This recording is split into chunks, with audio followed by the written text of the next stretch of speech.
Gun చూపిస్తున్నాను అనుకుంటున్నారా? అవును, అది నిజంగానే గన్నే. కానీ గన్ను రూపంలో ఉన్నటువంటి జూబ్లీ హిల్స్ నియోజకవర్గపు మ్యాప్ అది. ఈ గన్ను త్వరలో పేలబోతుంది.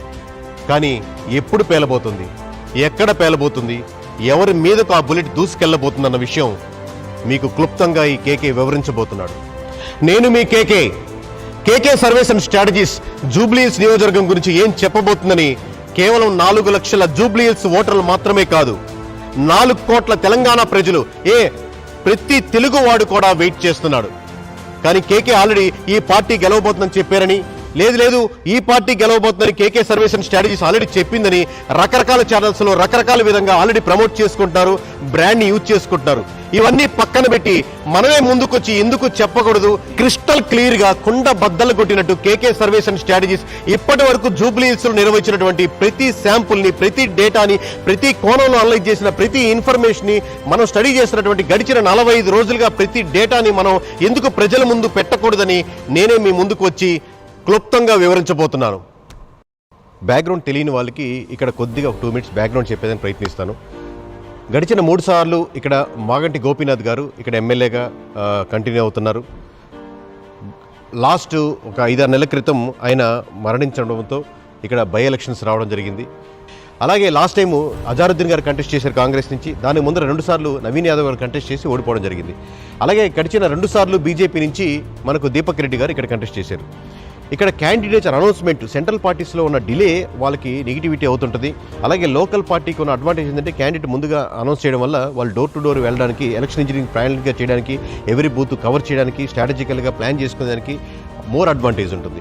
సో అలాగే ఇక్కడ ముస్లిం ఓట్ బ్యాంకింగ్ ప్రధానంగా జూబ్లీ హిల్స్ నియోజకవర్గంలో మోర్ దెన్ 1,00,000 ఓట్లు ఉంటాయి. కాబట్టి మైనారిటీ ఓట్ బ్యాంక్ ఎట్లా షిఫ్ట్ చేసుకుంటున్నారు, ఎవరు షిఫ్ట్ చేసుకుంటున్నారు, దానికి ఎటువంటి స్ట్రాటజీస్ ప్లాన్ చేసుకుంటున్నారు, ఎక్కడెక్కడ టార్గెట్ చేస్తున్నారు అనేది ప్రధానంగా ఓట్ బ్యాంకింగ్ షిఫ్ట్ అయ్యేదానికి ప్రధాన భూమిక పోషిస్తుంది.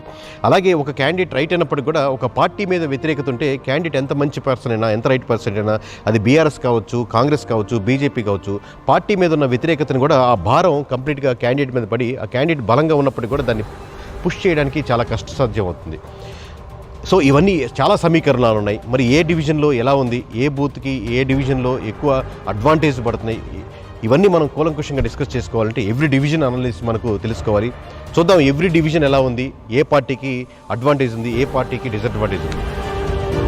చూద్దాం ఒక్కొక్కటిగా.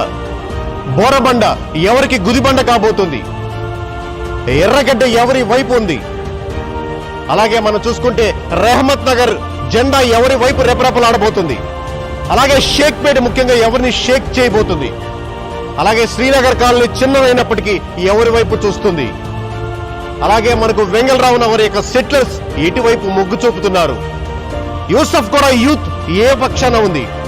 ఇలా మనం ప్రతి ఒక్కటి క్షుణ్ణంగా తెలుసుకుందాం. బోరబండ నుంచి మనకు యూసఫ్ కూడా వరకు ప్రతి ఒక్క డివిజన్ గురించి క్షుణ్ణంగా మాట్లాడుకుందాం. బోరబండ, మరి బోరబండ ఎవరికి గుదిబండ కాబోతుంది అనేది మనం క్లియర్గా తెలుసుకుందాం. గడిచిన ఎలక్షన్స్లో బీఆర్ఎస్కి 45.2% వస్తే ఈరోజు ఈ క్షణానికి 63.2% అంటే 18% ఓటింగ్ పర్సంటేజ్ ఆధిక్యత ఖచ్చితంగా క్రిస్టల్ క్లియర్గా మనకి ఇక్కడ కనబడుతుంది బీఆర్ఎస్కి. అలాగే మనకు కాంగ్రెస్కి చూసుకుంటే గడిచిన ఎలక్షన్స్లో 34.5% ఉంటే ఈరోజు ఈ క్షణానికి 31.6% అంటే లాస్ట్ పడ్డ ఎలక్షన్స్ కంటే కూడా ఇంకా 2.9% ఎలక్షన్స్లో ఈ క్షణానికి తగ్గేదానికి ఎక్కువ అవకాశం కనబడుతుంది. ఓవరాల్గా బీజేపీ చూసుకుంటే 15.4% ఉంటే ఇప్పుడు ఈ క్షణానికి 5.2% పడిపోతుంది. ఆల్మోస్ట్ 10% డిఫరెన్స్ మనకు కనబడుతుంది ఇక్కడ.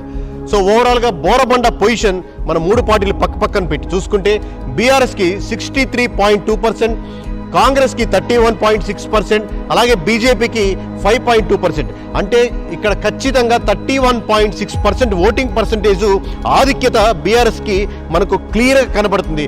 బోరబండ గుదిబండ కాంగ్రెస్ వైపు అవుతుంది. బోరబండ జయం అనేది ఖచ్చితంగా బీఆర్ఎస్ వైపు ఉంది.